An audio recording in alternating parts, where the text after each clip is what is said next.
Una joven madre fue encontrada muerta en su dormitorio. Desde los primeros días de la investigación, los detectives se enfrentaron a una casi completa falta de pruebas. Sin embargo, pronto el caso tomó un giro inesperado. Como resultado, descubrieron detalles impactantes que cambiaron el curso del caso y permitieron conocer la verdad. Michelle Young nació el 17 de febrero de 1977 en Sayville, una pequeña ciudad de Estados Unidos en el estado de Nueva York. Desde temprana edad, la niña destacó por su perseverancia y determinación. Se estableció metas ambiciosas y se esforzó por alcanzarlas. En la escuela, estudió excelentemente y fue capitana del equipo de animadoras. También eligió temprano en su vida una carrera. Michelle planeaba convertirse en abogada fiscal. Para obtener la educación necesaria, ingresó a la Universidad del Estado de Carolina del Norte en Raleigh, Carolina del Norte. Allí también se unió al equipo local de animadoras, pero más tarde decidió abandonarlo y concentrarse por completo en sus estudios. 4 años después, obtuvo su maestría y casi de inmediato consiguió trabajo en una empresa contable local. A pesar de que Michelle acababa de comenzar su carrera, su posición implicaba un buen ingreso desde el principio. Se mudó a un apartamento en una buena zona y dedicó gran parte de su tiempo a avanzar en la escalera corporativa. En febrero de 2001, cuando celebraba su cumpleaños número 24 con amigos, Michelle conoció a un hombre llamado Jason. Era unos años mayor y había asistido a la misma universidad que ella. La pareja encontró rápidamente un terreno común y pronto comenzaron a salir juntos. Jason trabajaba como vendedor en una gran empresa que producía herramientas eléctricas. Vivía en otra ciudad y en el momento en que se conocieron, estaba en Raleigh por asuntos de trabajo. Después de conocer a Michelle, comenzó a visitar la ciudad con más frecuencia, y en el resto del tiempo, la pareja se comunicaba por teléfono.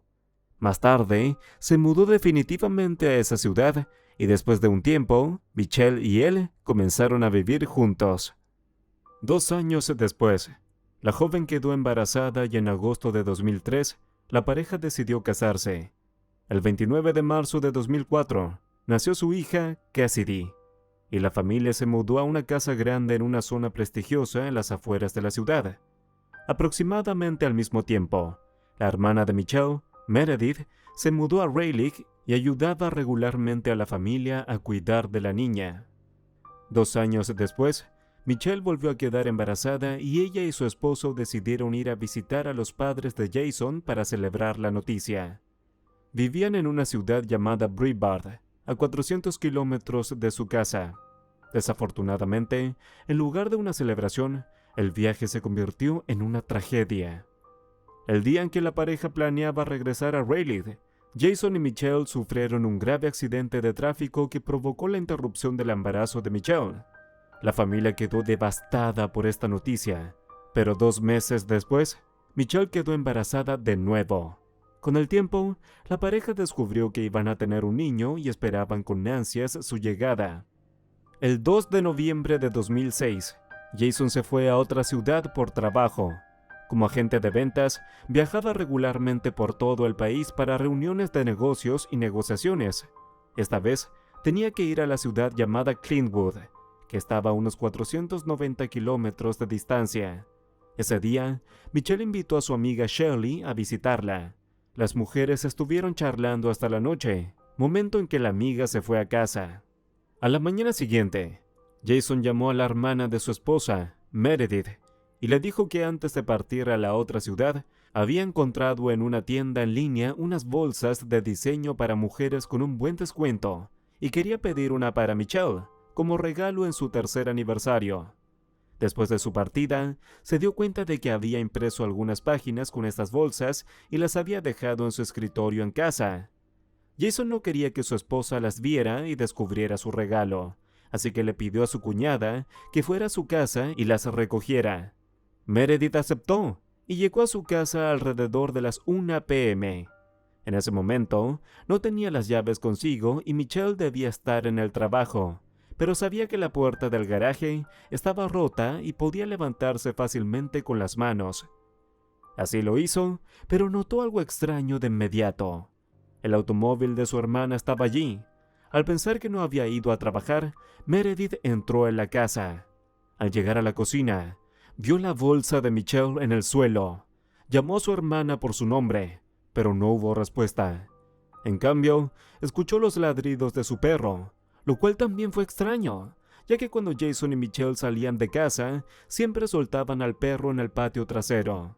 Subiendo al segundo piso, la mujer vio algo rojo en el suelo de la habitación y al acercarse, se dio cuenta horrorizada de que era una mancha de sangre y junto a ella estaba su hermana Michelle, que yacía boca abajo. Meredith se acercó a ella y trató de darle la vuelta, pero de inmediato sintió que el cuerpo de su hermana estaba frío. La mujer entró en pánico y llamó inmediatamente al 911. Mientras tanto, Cassidy, la niña de 2 años que se escondía debajo de la cama junto al cuerpo, salió de allí y corrió hacia su tía. Meredith llamó a la policía y la llevó afuera, donde esperaron a los oficiales. Cuando la mujer hablaba con el operador, él preguntó, ¿está bien el niño? Meredith lo examinó y no encontró ninguna lesión visible. Lo único que notó fueron pequeñas manchas de sangre por toda la habitación. La mujer se dio cuenta de que eran huellas de los pies de la niña. La niña fue entregada de inmediato a los médicos para su examen, mientras que los policías comenzaron a investigar la escena del crimen. Inmediatamente notaron algo extraño. Había manchas de sangre de pies de niños por toda la habitación, pero los pies de Cassidy estaban completamente limpios. Además, la niña no tenía ni una sola gota de sangre. Las huellas conducían solo en una dirección, hacia el baño. En el interior de la puerta se encontraron rastros de sangre, aparentemente dejados por la mano de un niño. En base a todo esto, los detectives construyeron la versión más obvia de lo que había sucedido. Después del asesinato, la niña estuvo encerrada en el baño durante un tiempo, y luego alguien entró y limpió a Cassidy de la sangre. Más tarde, cuando los policías hablaron con la amiga de Michelle, descubrieron otro hecho interesante. Shelley dijo que la noche anterior habían acostado juntas a la niña y que llevaba un pañal. Sin embargo, cuando la hermana de la víctima llegó a su casa, la niña no tenía pañal. Basándose en esto, los investigadores concluyeron que la misma persona que limpió la sangre de la niña también le quitó el pañal. Los detectives no encontraron indicios de allanamiento en la casa. Descubrieron que Michelle había perdido 2 anillos de su matrimonio y compromiso, mientras que todos sus demás objetos de valor estaban en su lugar, incluyendo dinero en efectivo, lo que descartó la posibilidad de un robo. Se encontraron 2 cabellos pequeños en el cuerpo de la víctima y cerca de ella que no le pertenecían. Además, se encontraron 4 muestras de ADN en la caja de joyas que no pertenecían ni a Michelle ni a su esposo. En la casa, también encontraron varias huellas dactilares que no pertenecían a ninguno de los miembros de la familia. En el dormitorio donde se encontró el cuerpo de la víctima, los expertos encontraron 2 huellas de botas de tamaño 10 y 12 de Estados Unidos. Gracias al patrón en las suelas, incluso pudieron identificar el modelo de esos zapatos. Además, los detectives notaron salpicaduras de sangre en la puerta del armario de la ropa. Sin embargo, esa puerta estaba abierta y las salpicaduras estaban ubicadas de tal manera que en el momento en que llegaron ahí, la puerta debería haber estado cerrada. En la computadora de la oficina en casa de Jason, la policía también encontró algo interesante en el historial del navegador. Además de las páginas de la tienda de bolsos para mujeres y la búsqueda de rutas hasta Clintwood, había algunas búsquedas preocupantes. Entre ellas, se encontraban frases como anatomía del knockout, pérdida de conciencia por traumatismo craneal y temas similares. Los expertos médicos concluyeron que Michelle murió por una lesión en la cabeza causada por un objeto pesado. En total, el perpetrador le infligió más de 30 golpes.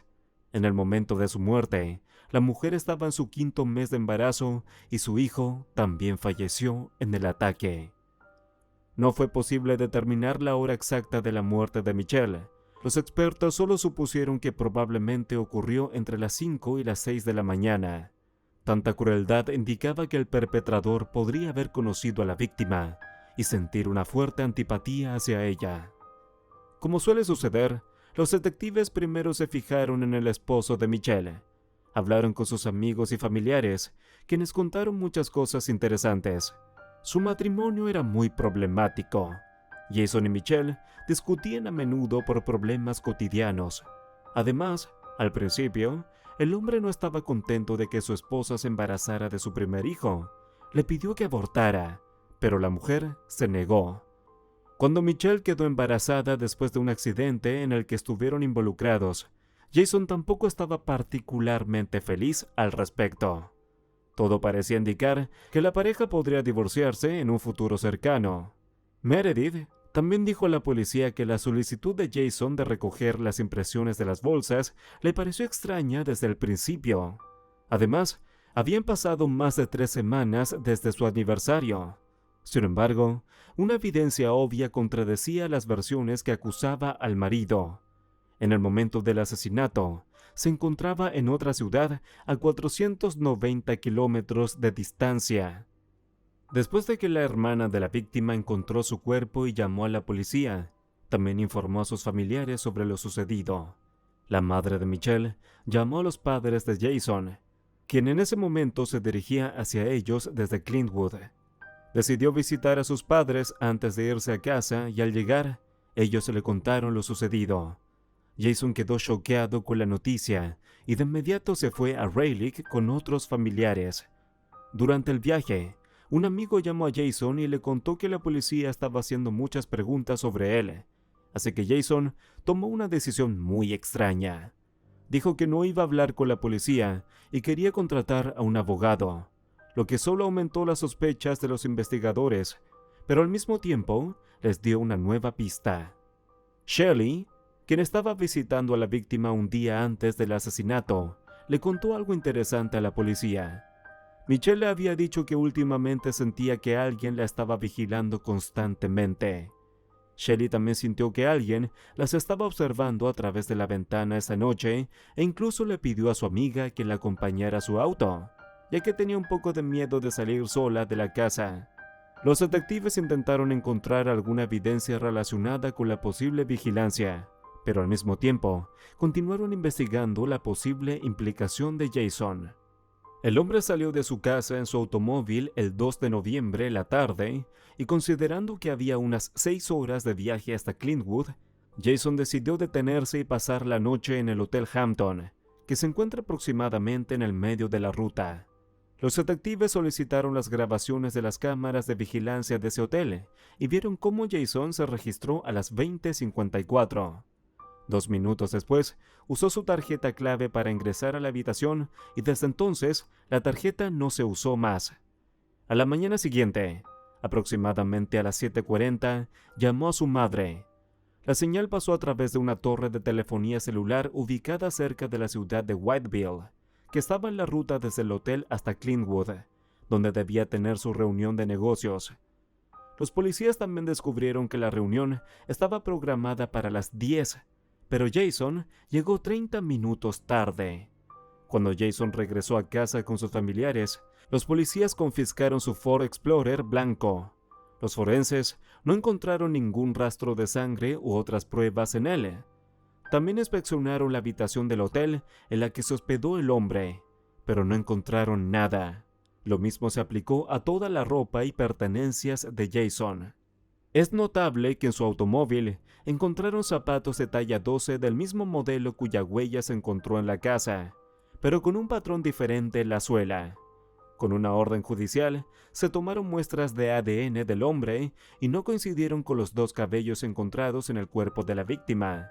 También tomaron sus huellas dactilares, aunque no tenían mucho sentido, por supuesto, ya que estaban por todas partes en su casa.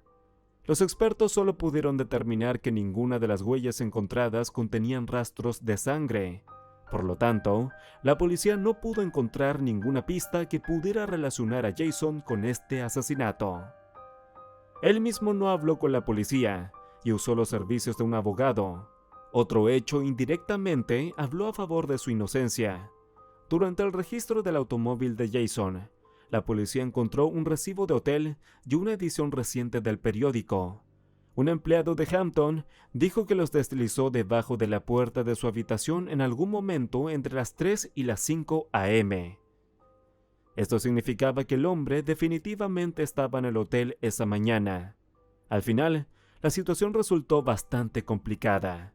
Jason solo podría haber matado a su esposa si hubiera salido del hotel sin ser visto en medio de la noche, condujera 270 kilómetros hasta su casa, cometiera el crimen, limpiara a su hija de la sangre y luego condujera 270 kilómetros de regreso y entrara a su habitación sin ser detectado por la tarjeta electrónica. Los detectives intentaron entender si era posible en principio.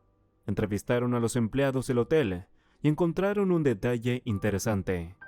Temprano en la mañana del 3 de noviembre, uno de los empleados notó que la puerta contra incendios en el primer piso estaba abierta con una pequeña piedra roja que la mantenía abierta.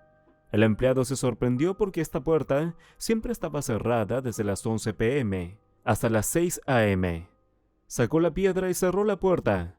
Luego, decidió revisar las cámaras de seguridad y notó que una de ellas no funcionaba, la que estaba en el rellano de la escalera junto a la puerta. El empleado se acercó a ella y se dio cuenta de que alguien había desconectado el cable de la cámara. Pidió a su colega que volviera a conectar el cable y, aproximadamente a las 5:50 a.m., la cámara volvió a funcionar.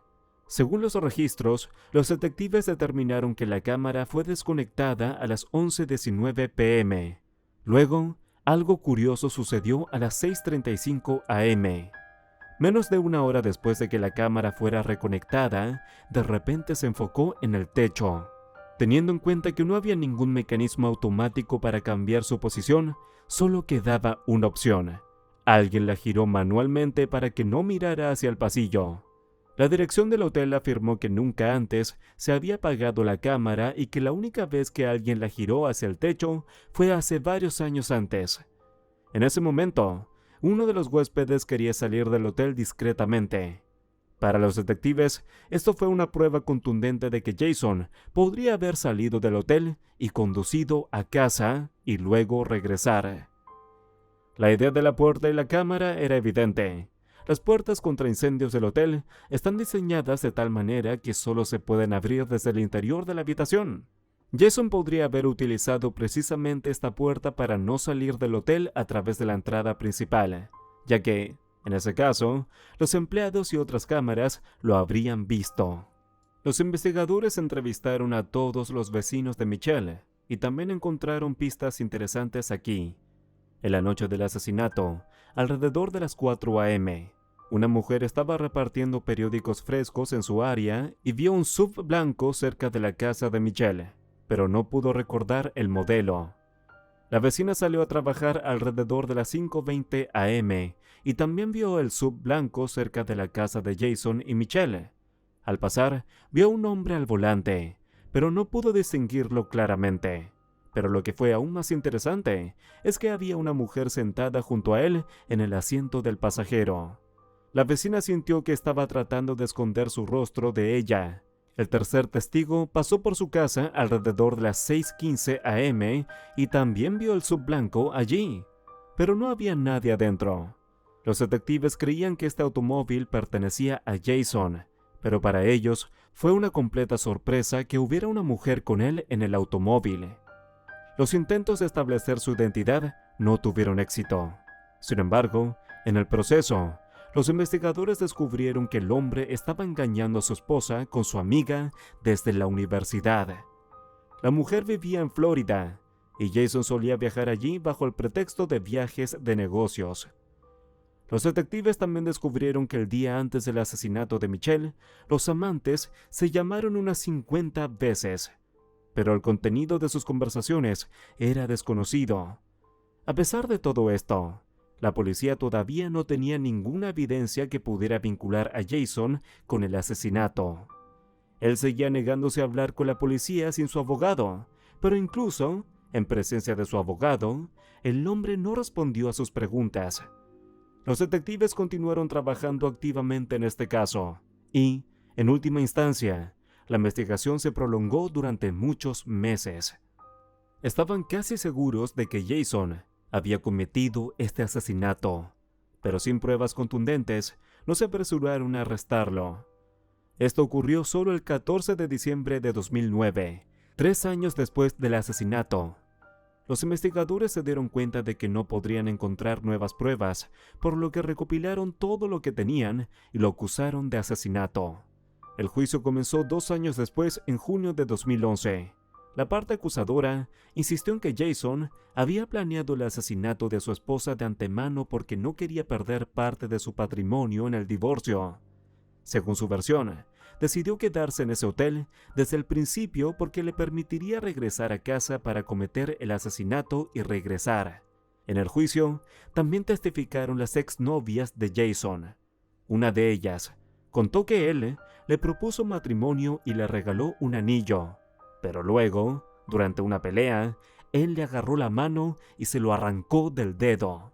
Teniendo en cuenta que el asesino quitó los anillos de Michelle de su mano, estos testimonios parecieron importantes para la parte acusadora, y otra mujer resultó ser la segunda amante de Jason y también amiga de Michelle. Ella contó que pasaba tiempo con él en su casa cuando Michelle se iba a algún lugar. También estaba casada y en una de esas noches, Jason le quitó el anillo de compromiso del dedo. No se lo devolvió hasta el día siguiente, lo que le pareció extraño a la mujer. Otra amante, amiga de Michelle en la universidad, también testificó en el juicio. Ella admitió que tuvieron una aventura, pero las impresiones de sus conversaciones fueron más interesantes. Solo unos días antes del asesinato, le escribió lo siguiente: "No sé cómo todo llegó a esto, pero sé cómo terminará todo. Con 2 corazones rotos, pero no me importa. Tendré que sufrir mucho, pero tú lo vales, aunque sea por un momento". Teniendo en cuenta que Michelle fue asesinada solo unos días después de este mensaje, su contenido resultó muy preocupante. Pero uno de los principales testigos fue una mujer que trabajaba en la gasolinera entre Rayleigh y la ciudad donde estaba el hotel de Jason. Contó que aproximadamente a las 5:20 de la mañana, un hombre en un SUV blanco se detuvo en la bomba más alejada. Intentó llenar el tanque, pero por ley, en horario nocturno, las personas tenían que pagar primero o mostrar su identificación. El conductor entró en la estación de servicio y gritó a la empleada. Luego le arrojó $20, llenó el tanque con 15 y se fue sin tomar su cambio. La mujer declaró que había reconocido a este hombre en la foto y era Jason Young. Este testigo cambió el curso del caso, ya que gracias a él se supo que temprano en la mañana Jason estaba entre su casa y el hotel. Esto indicaba una vez más que él podría haber matado a su esposa. En el juicio, también habló la hermana de Michelle, Meredith. Después del asesinato de Michelle, su hija Cassidy vivió con su padre, quien se mudó con sus padres. Durante mucho tiempo, los parientes maternos intentaron obtener una decisión judicial que les permitiera llevar a la niña con ellos por un tiempo. Todo esto duró varios años, y los abogados estaban cerca de obtener una decisión favorable. Pero en ese momento, Jason simplemente le dio la custodia completa a su hija Meredith, prácticamente renunciando a ella. Como resultado, la niña se mudó con los parientes de su madre, quienes la criaron desde entonces sin la participación del padre. En el juicio, Jason habló por primera vez. Dijo que no mató a su esposa y contó su versión de los hechos. El hombre admitió que su matrimonio se estaba desmoronando, pero insistió en que eventualmente se hubieran divorciado y que no tenía sentido matarla. Los abogados insistieron en que no había pruebas en su contra. También intentaron convencer a todos de que el hombre físicamente no podría haber conducido esa distancia para matar a su esposa y regresar al hotel temprano en la mañana.